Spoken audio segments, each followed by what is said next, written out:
Bom dia, senhor presidente, nobres membros da mesa diretora. Quero cumprimentar todos os nossos colegas deputados, as pessoas que atendem a nossa sessão. Senhor presidente, eu trago aqui hoje alguns dados que, na minha avaliação, são alarmantes, são extremamente preocupantes e que, na realidade, mostram um agravamento e uma piora significativa na saúde, principalmente na cidade de Campo Grande.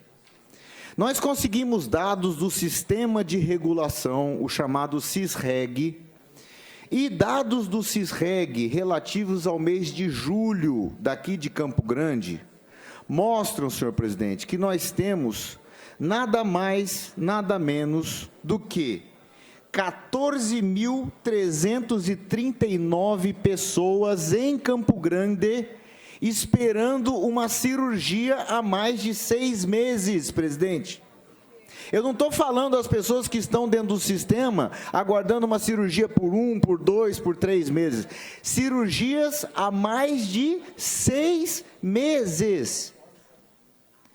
Todos nós, deputados, tenho certeza que recebem cotidianamente o WhatsApp, deputado Zeca, pedindo que nós intercedamos junto ao sistema de regulação, que nós possamos ligar para um presidente da Santa Casa, para o Hospital do Câncer, para o Pênfigo, para a Maternidade Cândido Mariano, para que a gente coloque o paciente dentro do hospital. O sistema está funcionando de maneira tão distorcida que o cidadão comum precisa invocar o apoio e precisa chamar um deputado para conseguir uma cirurgia. É uma distorção. E quando nós, muitas vezes, conseguimos, há que se questionar, inclusive, essa ação. Por quê? Porque nós temos um sistema de regulação que, em tese, tem que ter fila, tem que ter prioridade, tem que ter regra, e não pode ser o dedo de um ou de outro, pela sua força, por mais especial que seja, que vai acelerar essa fila. Está errado. É crime. É crime, porque se alguém passou na fila, na frente, significa que alguém, de alguma forma, foi preterido. E esses dados do sistema de regulação da cidade de Campo Grande, que eu consegui de maneira, com exclusividade, e que, na realidade, deveriam ser públicos, mostram um tempo de espera superior a 6 meses em muitos casos, deputada Gleice. Eu vou dar uns dados aqui, que, na minha avaliação, causou perplexidade. Cirurgia bariátrica. Existem hoje, no sistema de regulação, 569 pessoas esperando uma cirurgia bariátrica. E quando você olha a quantidade de cirurgias bariátricas que são feitas, o próprio sistema da regulação diz: o tempo esperado para essa cirurgia ocorra é de 24 meses. Aí a gente vai olhar outra cirurgia, cirurgia de cabeça e de pescoço. 856 pessoas. Tempo esperado, 214 meses de espera. Por que isso? Por que isso? Porque não está acontecendo, não está rodando a cirurgia. Vamos pegar outros dados. Cirurgia geral. Cirurgia geral, hein? Não é nada de coisa específica. 3.520 pessoas esperando. Tempo médio de espera, 16 meses. Eu pergunto para o deputado Antônio Vaz, você que está precisando de uma cirurgia, você tem condição de esperar 16 meses para resolver? É impossível. Então, isso está acontecendo todos os dias, cotidianamente, nós banalizamos, nós normalizamos isso. E está todo mundo fingindo que o problema não existe. E o cidadão, levado ao desespero, tem que entrar na justiça. Aí ele judicializa. Ele entra na justiça, a justiça diz: a saúde é um direito de todos e uma obrigação do Estado brasileiro, condena o município a fazer a cirurgia. Cirurgia essa que ocorre com um valor de 10 vezes ao que poderia ser feita se nós tivéssemos isso rodando dentro do SUS. Então, nós temos aqui 14.339 só de cirurgia. Tá, mas e as outras coisas? E consulta com o especialista? Com certeza absoluta, as pessoas que estão nos escutando falam assim: olha, deputado, eu preciso de uma consulta com um neuro. eu preciso de uma consulta com cardio, preciso de uma consulta com geriatra, com ginecologia, oftalmologia especializada. Sabe quantas consultas com especialista existe hoje no sistema de regulação de Campo Grande? Pasme, 61.254 pessoas esperando um atendimento com especialista. Então, ela não consegue o atendimento com especialista, quanto mais ela vai conseguir o atendimento para fazer a sua cirurgia. Ela já demora muito tempo para ter uma consulta. Quando consegue a consulta, não consegue a cirurgia. Quando consegue a cirurgia, não consegue o medicamento. Então, é todo o sistema que está funcionando de maneira muito equivocada, de maneira muito distorcida. E o que é pior, são as soluções que alguns buscam dar de maneira equivocada aos problemas que estão sendo colocados. De que maneira nós podemos resolver os problemas da saúde de Campo Grande? Será que nós precisamos necessariamente, deputada, fazer a construção de um hospital para resolver esses problemas? Ou nós podemos imediatamente, com os hospitais que nós temos, aditivar esses contratos para que essas cirurgias possam ocorrer imediatamente? É claro que seria muito importante Campo Grande ter um hospital municipal próprio. Ótimo, excelente. Mas antes de construir um tijolo e erguer uma parede sequer para fazer um hospital, dê funcionalidade e corrijam os hospitais hoje que estão funcionando. Se nós quiséssemos resolver o problema das cirurgias ortopédicas, nós temos o Hospital do Trauma, que está ali, está esperando um contrato onde a gente possa contratualizar isso aqui e faz um contrato específico, pode ter certeza, que cirurgia de ombro, joelho, quadril, coluna, de pescoço, tudo isso pode acontecer. O trauma ortopédico eletivo pode ser contratualizado com os hospitais e hoje dentro dos hospitais existentes podem ser resolvidos. Então eu fico impressionado como muitas vezes a gente fica pautado por soluções mágicas de criar um hospital. Ora, muito bom, vamos criar um hospital. Quanto custa fazer um hospital? 200 milhões de reais. Se nós apertarmos esse botão para fazer esse hospital hoje, quando que esse hospital vai ficar pronto? 5 anos. E olhe lá, Então, está na hora da gente fazer um enfrentamento correto e decente dessas questões. Eu fiz um projeto de lei e eu quero falar para as pessoas que estão acompanhando esse tema. Nós criamos um projeto de lei, criando um regime especial de contratualização dos hospitais. Pedro, o que é essa ideia desse regime especial de contratação dos hospitais? É a ideia de que nós possamos remunerar os hospitais de acordo com a sua produção e com a sua eficiência. Imagine as pessoas que um contrato como a Santa Casa, por exemplo, tem valores fixos, independentemente da sua produção, repassado seja pelo Estado, seja pela Prefeitura. Por exemplo, a Santa Casa, da Prefeitura Municipal de Campo Grande, recebe cerca de 5 milhões de reais por mês. Do Governo do Estado, recebe mais cerca de 9 milhões de reais fixo, a título de pré-fixado, por mês. E do Governo Federal, recebe cerca de 16 milhões de reais no seu total. Bom, independentemente da quantidade de cirurgias que a Santa Casa faz, independentemente da rodagem de leitos, independentemente da sua resolutividade, ela vai receber 5 milhões de reais da Prefeitura e 9 milhões do Governo do Estado. O que nós estamos propondo com esse regime especial? Que nós possamos remunerar os hospitais de acordo com a sua produção também. Porque, ao estabelecermos um critério variável de produção, nós vamos permitir que um hospital como a Santa Casa, que tem aumentado de maneira consistente a sua produção ambulatorial e hospitalar todos os anos seguidamente, ela possa ser remunerada no seu contrato. Hoje ela não tem incentivo nenhum para fazer isso. Por quê? Se ela aumentar a produção em 10%, ela continua ganhando 5 milhões da prefeitura e os 9 milhões do governo do estado. Nós queremos fazer com que essa métrica de remuneração possa ser variável de acordo com o desempenho, com a eficiência desses hospitais. E não apenas remunerá-los de acordo com a sua produção ambulatorial e hospitalar, mas que nós tenhamos alguns critérios com relação à proteção desse orçamento contra a inflação. Vejam as distorções que nós temos hoje dentro do SUS, porque os únicos contratos que são firmados pelo poder público que não tem regra anual de reajuste pela inflação são exatamente os contratos dos hospitais.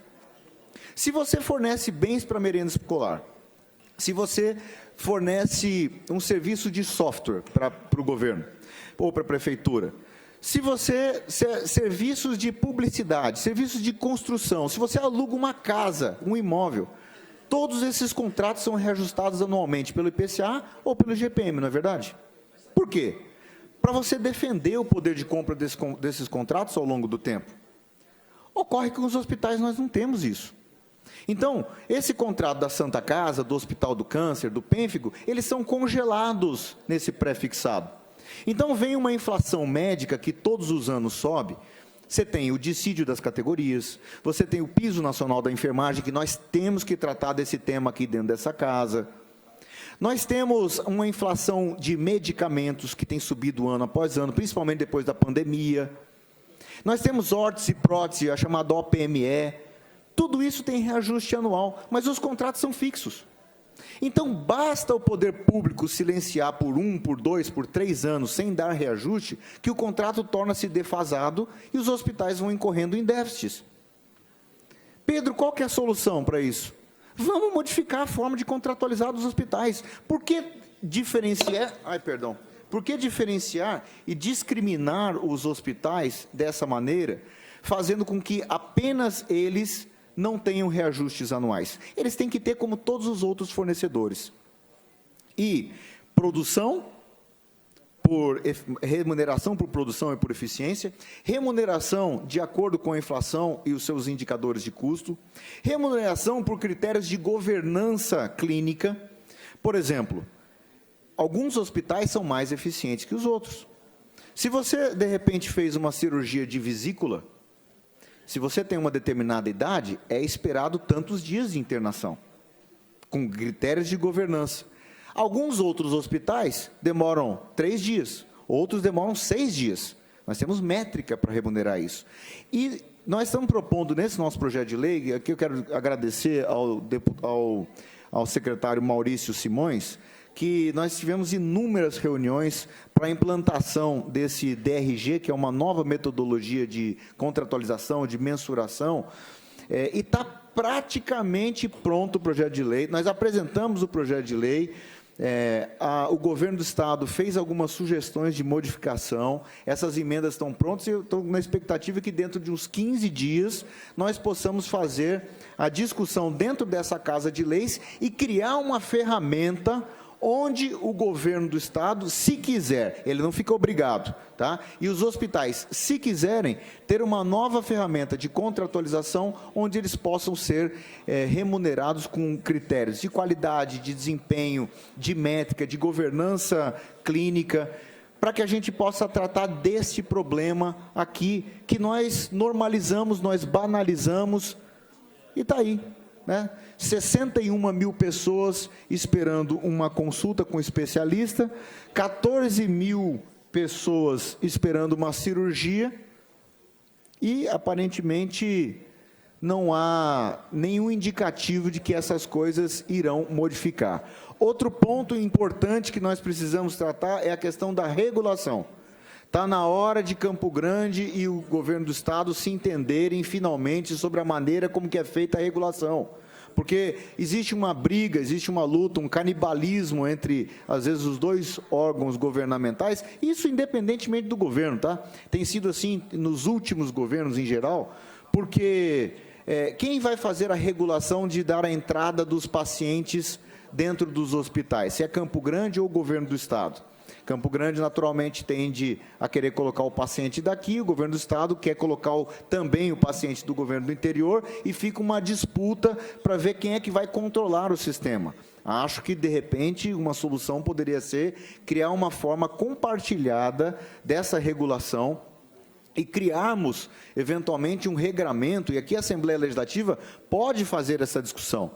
O que eu estou propondo, deputada Gleice? Que nós possamos fazer uma audiência pública, tá? E eu quero até pedir ao presidente que nós possamos ver, na primeira quinzena de novembro, eu estou sugerindo que seja tentativamente no dia 14 de novembro, que é uma terça-feira, às 14 horas, aqui na Assembleia Legislativa, para que nós façamos uma discussão sobre o funcionamento do sistema de saúde, sobre a forma de regulação e formas de nós resolvermos esses problemas que estão colocados aqui nessa imensa espera para os pacientes, seja por consultas com especialista, seja com cirurgias.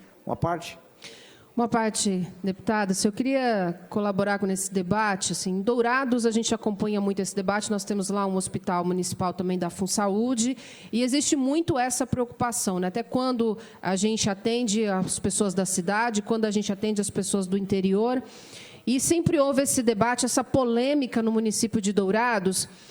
E, chegando aqui em Campo Grande, eu fiz uma visita também ao HU, depois de algum tempo aqui, tentando conversar e compreender essas demandas e o fluxo realmente de como funciona o atendimento à saúde.